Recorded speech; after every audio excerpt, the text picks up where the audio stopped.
I wrote the book, The Black Swan. He says there's three kinds of people in the world. There's fragile, and that's what our school systems are putting out. Fragile, wimpy, snowflakes. And that's your choice. You want to be that way? Have a good life. The second type is that, so a fragile is like a champagne flute. You hit it, it shatters. Then the second one is called robust.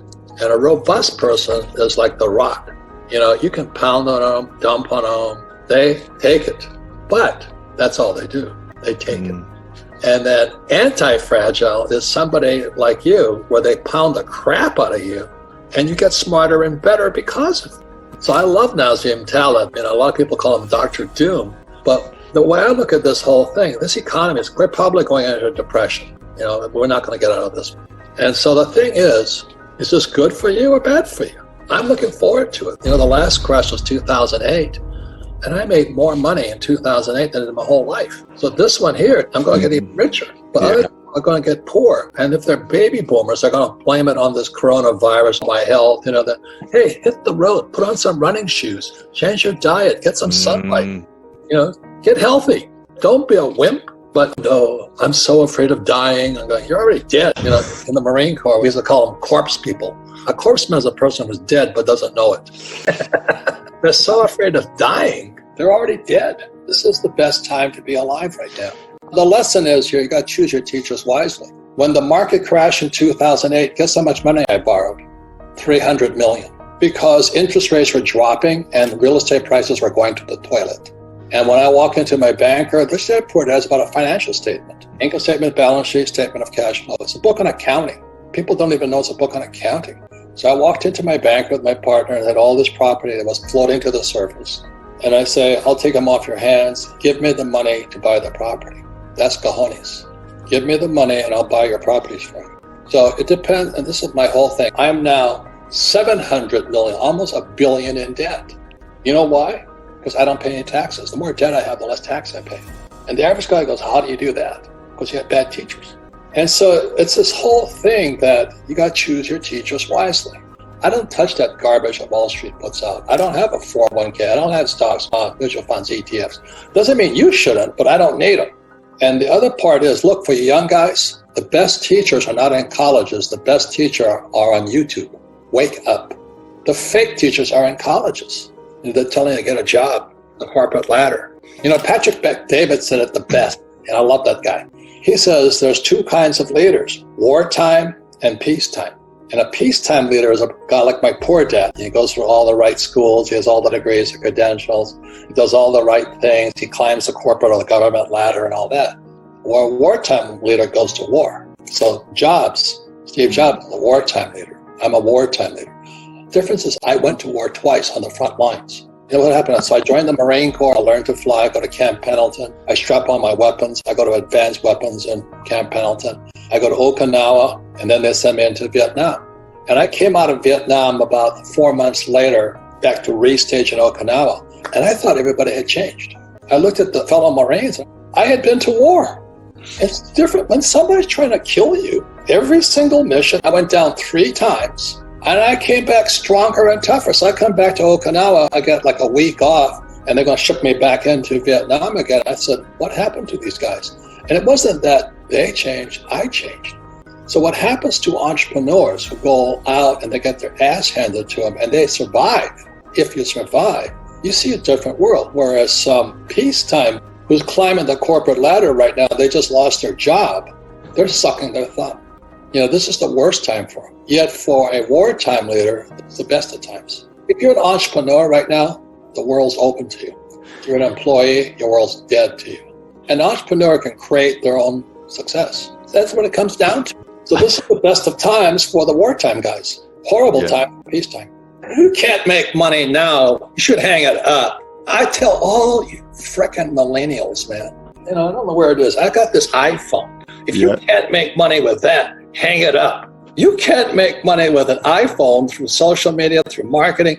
You have the world at your fingertips and you can't make money. The problem is between this ear and this ear. It's not out here, it's in here.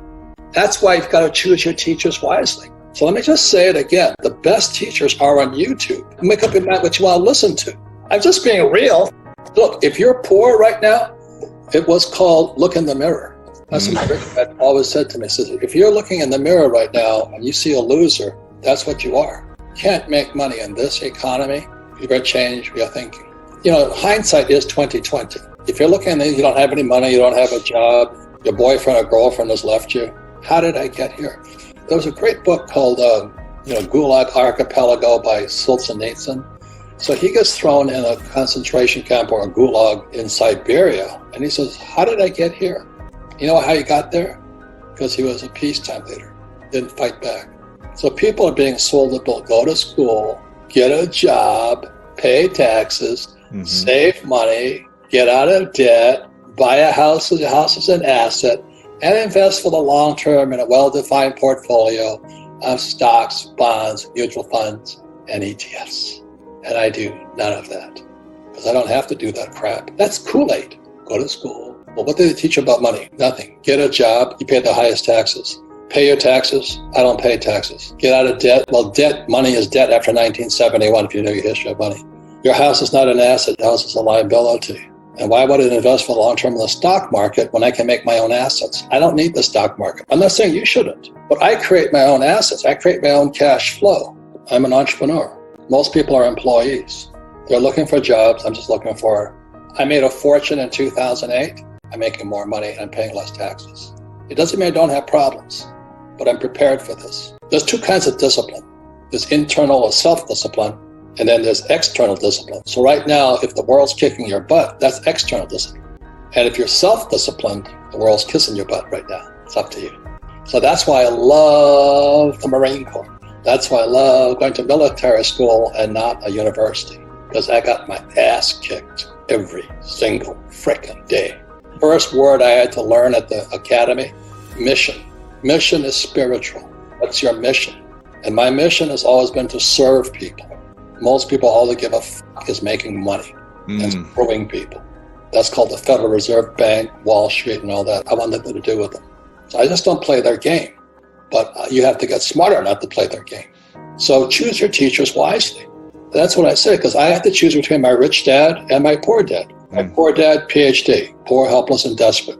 And that's what he wanted me to do when I came back from Vietnam, was get my master's degree, get my PhD, and fly for the airlines. If I had done that, my friends who flew for United, they're broke. You know why they're broke? Because Wall Street stole their pensions. It's called an ESOP, Employee Stock Option Plan. The biggest crisis coming up right now after this pandemic is pensions are going to crash. That's right. You got it now. Because they're empty. Wall Street looted them. My God, wake up. Wake up. The Federal Reserve has only one purpose, is to keep the rich rich. That's their only job. So every time the market crashes, as you notice, money pumps in, they pump the prices up, the rich exit. So what's happening to the poor and middle class with their 401k and IRA right now are set? That's like saying, okay, put the handcuffs on the Titanic. It's going down. Meanwhile, the rich have got their G5 flying in to pick them up and get off the boat. They're out. Because the problem isn't in the stock market, the problem's in the repo market, commercial paper market. They don't tell you that. They don't teach you that in school. So suddenly, voila, in September, the shadow banking, which is corporate credit and commercial paper market, started to go bad in September. Suddenly, pandemic. That was interesting. Funny how that appeared, So I'm not saying the pandemic isn't real. I'm saying the real crisis, it's a smokescreen for the real crisis going on right now. They're stealing your wealth through your pensions, your 401k, your IRA, through Social Security, through your taxes, through Medicare.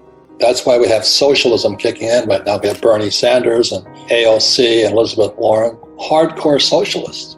But if you really have a financial education, we're going from capitalists, which I am. And nothing wrong with a socialist. There are some people, 20% of the people need to be given money because they're unable, they're not able to.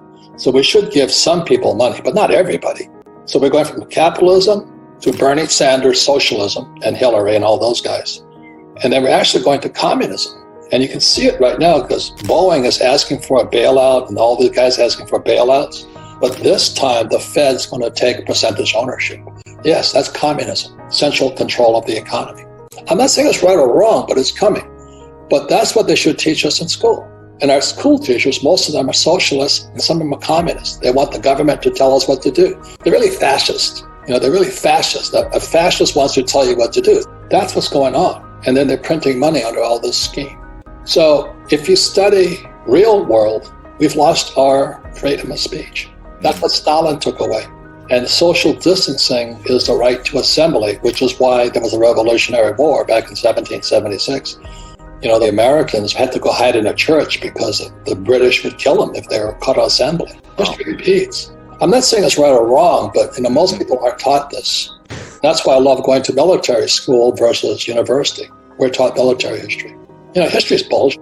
You know, to the victor goes history. So the person that wins the war writes history to justify their position today. You know, it's called his story. You know, as the loser doesn't get to tell their story. So anyway, that's where we're at. And I just leave it to your generation. You guys are in the best position ever because you're still young. You're tech savvy, which baby boomers aren't. So they're old, a lot of them are feeble, and they're gone. So you guys have the world ahead of you. The Fed is not a bank, it's a cartel owned by the richest guys on earth. You guys just wake up, you know. So anyway, the Fed is a cartel. So when I saw Bitcoin come out, it's open source, it's people's money. Gold and silver are God's money. So my whole objective is my system of business, but I'm buying gold and silver. I store it in other countries legally because you can't just move that stuff. You have to move it legally and declare it.